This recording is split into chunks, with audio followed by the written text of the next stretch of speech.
बिस्मिल्लाहिर्रहमानिर्रहीम। मैं मोहम्मद अमीन के अरसा 5 साल तो हॉस्पिटल का लंगर जाता है हफ्ता तवार पीर 3 दिन। चंद मेरे भैन भरा मेरे नाल ने जिन्हों की बदौलत लंगर पकता है। कोई आंदा है कोई जाता, कोई 2-4 मेरे भैन भरा पक्के मेरे नाल ने। अगर मजीद इस लंगर च शामिल होना चाहते हो तुसीं यह चैनल है तुहाडा, इनू लाइक सबसक्राइब शेयर करके तुसीं शामिल हो सकते। मैं एक बना रहा चटनी, मेरे को 2 गुच्छियाँ पुदीने दियाँ, 8 अदद लसन दियाँ तुरियाँ ने, 5 अदद हरियाँ मिर्चां ने, कोई 20 ग्राम के करीब मेरे को अदरक है, तो 50 ग्राम के करीब मेरे को अपना अनारदाना है। पुदीना 2 तो 3 पानी धो लिया, अनारदाना 3 तो 4 पानी धोता कि ये किरक होंगी है। अदरक लसन साफ कर लिया। एक ऐसी रेसिपी है मैदे वास्ते, जिगर वास्ते। उस तो अलावा मेरिया बीबियां भैन जिन्होंने शुगर है आजमाओ, माशाल्लाह एड्डी अच्छी रेसिपी, अल्लाह दियां नेमतां ने। शुगर वालियां वास्ते जिहदा ब्लड प्रेशर तेज़ होंदा, मगर इहदा खाण दा तरीकेकार जिहड़ा वो होना चाहिए सही। जदों तुसीं खाना खांदे हो लाजमी 1 चम्मच चटनी का खाने दे नाल खाना है। आजमाओ, चैक करो, तो चैनल में भी लाइक सबसक्राइब करो। इहदा बनाउण दा तरीकेकार की बिल्कुल सिंपल जिहा सादा जिहा आ तुहानूं दस्सीए जी। इनू तुसीं कूंडी डंडे च भी बना सकते हो, चट्टू वट्टे च भी बना सकते हो, ग्राइंडर विच भी बना सकते हो। लिहाजा मेरे को सारा समान लंगर दा है, मैं इनू बनावांगा ग्राइंडर दे विच। इहदा तरीकेकार की जी आओ तुहानूं दस्सने जी।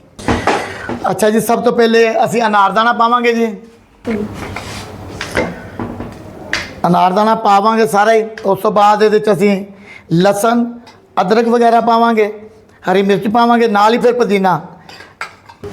लसन पावांगे जी, हरियाँ मिर्चां, अदरक जरा बरीक करके पाना है। माशाल्लाह हफ्ते 3 दिन लंगर पकदा है। तुसीं ये ना देखो कि ये की पकदा, तुसीं ये देखा करो कि अल्लाह के राह का काम है। इंसान जिंदगी है, आया इन्हें जाना भी है, लाजमी जाना। जो दुनिया दियां सब नेमतां नूमतां सब कुछ इत्थे छड़ जाना, अपने माल लैके जाने ने, अपना सारा जो कुछ तुसीं अच्छा कीता सारा कुछ नाल जाना है।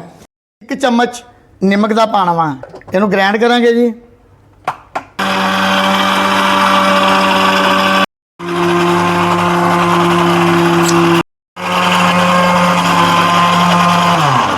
माशाल्लाह जी, मैं इस्तेमाल करना, मैनू खुद 35-40 साल तो मैदे की तकलीफ है, तो हुण अल्लाह का शुक्र है चटनी इस्तेमाल कर रहे हैं। तो नाल तुसीं पुदीना, पुदीने दियां 2 गुच्छियां लैनियां ने, 2 किलो पानी लैना, उन्होंने चंगी तरह बालना। पानी दे विच पुदीने नूं अच्छी तरह धरोगे। तुसीं 1 गिलास निरने कालजे पीओ, बहुत अच्छी मैदे जिगर वास्ते।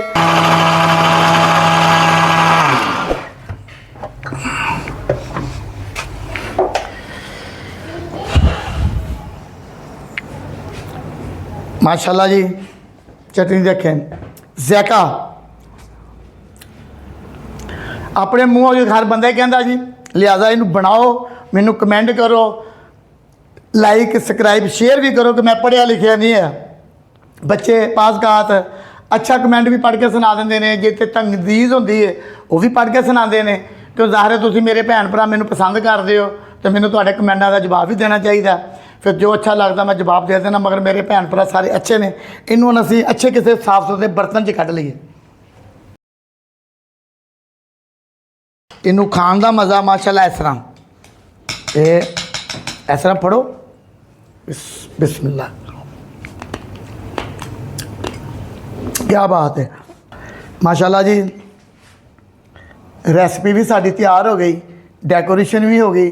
बाकी अल्लाह ताला सब मेरे भैन भरा मुसलमान मेरे भैन भरा जिथे जिथे ने, अल्लाह की ज़ात उन्होंने सेहत दे, तंदरुस्ती दे, साडे पाकिस्तान की खैर करे। तो मेरा जो लंगर का सिलसिला, मेरी जिन्नी ते जिंदगी लंगर का सिलसिला चलता रहे। जेडे मेरे भैन भरा मेरे लंगर से शामिल हैं उन्होंने अल्लाह ताला इन्ना क दे कि किसी चीज़ की थोड़ ना है। जेडे नहीं शामिल अल्लाह ताला उन्होंने तौफीक दे अच्छे काम करने और मेरे नाल चलन दी। चैनल में लाइक सबसक्राइब शेयर करके अपना फ़र्ज अदा करो। अल्लाह खैर जी।